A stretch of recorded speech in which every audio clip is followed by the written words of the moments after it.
নমস্কার, দেখছেন কলকাতা টিভি। আপনাদের সঙ্গে রয়েছি আমি ঋষিকেশ, আর ঘোষাল নামা নিয়ে আমার সঙ্গে রয়েছেন কলকাতা টিভির মুখ্য রাজনৈতিক বিশ্লেষক জয়ন্ত ঘোষাল। জয়ন্তদা, স্বাগত আপনাকে।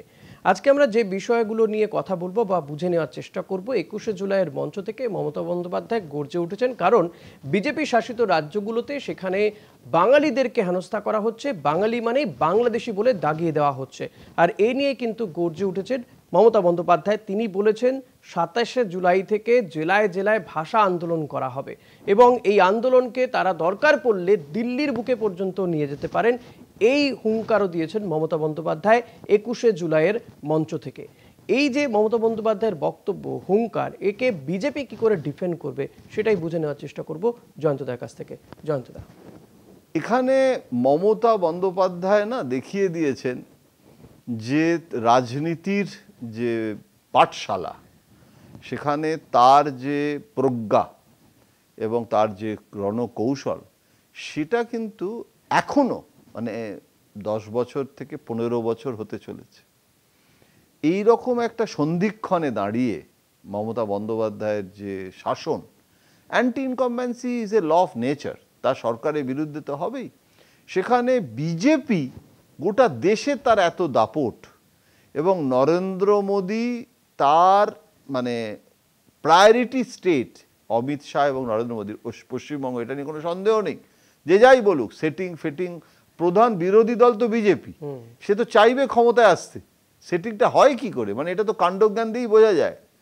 তো এই অবস্থায় যখন হিন্দুত্বের রথ চালিয়ে ভাবা হয়েছিল যে 70% হিন্দুকে একদম বিজেপির বাক্সে ফেলা হবে, আর 30% মুসলিম ভোট যতই কনসলিডেট হোক, আর সে ভোটটা যদি বিজেপি নাও পায়, সেটাও ভাঙার চেষ্টা হয়েছে আইএসএফ এবং অন্যভাবে, কিন্তু সে গুড়ে বালি, এটা বোঝা গেছে।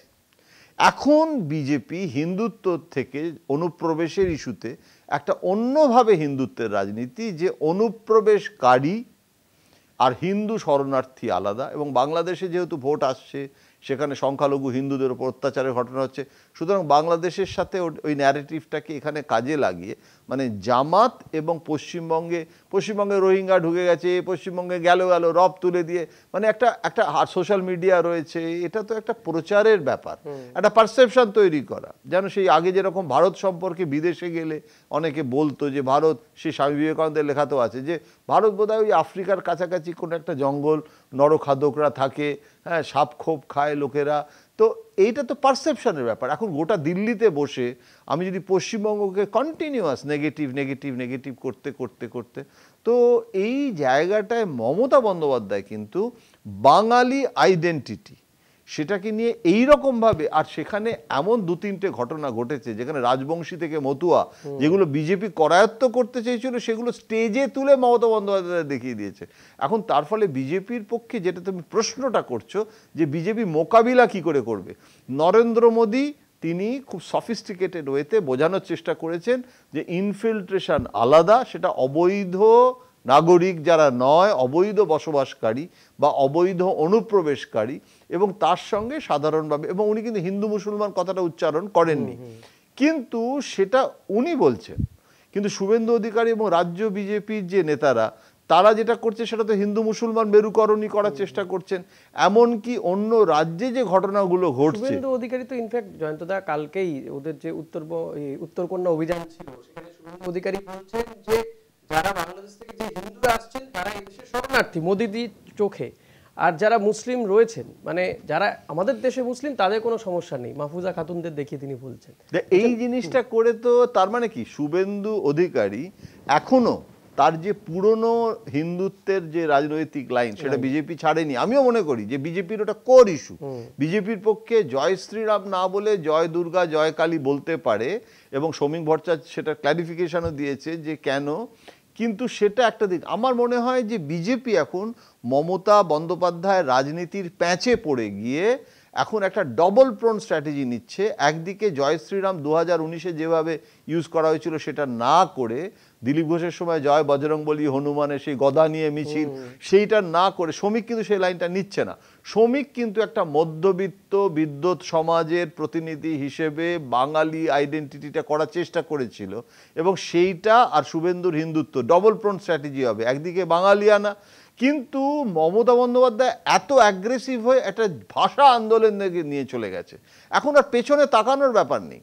এখন কিন্তু দুজনেই, মমতা এবং অভিষেক দুজনেই একটা জিনিস স্পষ্ট করে দিয়েছে যে আমরা কিন্তু ওদের মতো নই, আমরা কিন্তু যারা বাঙালি নয়, অর্থাৎ কেননা হিন্দিভাষী ভোটটাও তো মমতা বন্দ্যোপাধ্যায় হারাতে চায় না।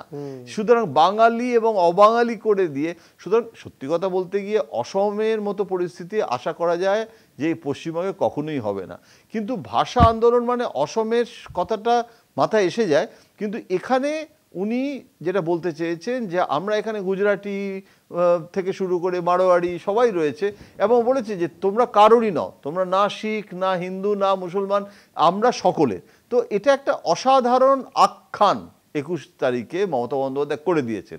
এখন বিজেপি এখন গবেষণা চলছে, হ্যাঁ, যে এটাকে কিভাবে মোকাবিলা করা যায়। মানে এখন আমরা উগ্র হিন্দু লাইন নেব নাকি না বাঙালিয়ালান লাইন নেব, এখন একটা মানে অদ্ভুত একটা catch-22 সিচুয়েশন এটাকে ইংরেজিতে বলে।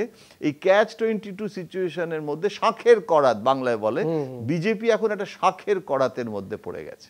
একদম অসাধারণ জয়ন্তদা, নিঃসন্দেহে আপনারা বুঝতে পেরেছেন, এবং জয়ন্তদা যে অসাধারণভাবে বোঝালেন এই বিষয়টা, তো আশা করি আপনাদের বুঝতে কোথাও আর সমস্যা নেই। আজকের মতো ঘোষালনামা এখানেই শেষ করবো। জয়ন্তদা অনেক ধন্যবাদ আপনাকে। ঘোষালনামা এখানেই শেষ করব আজকে, তাই আপনাদের বলবো অতি অবশ্যই কলকাতা টিভি দেখুন, রাত দিন 7 দিন, সঙ্গে রাখুন কলকাতা টিভি ডিজিটাল।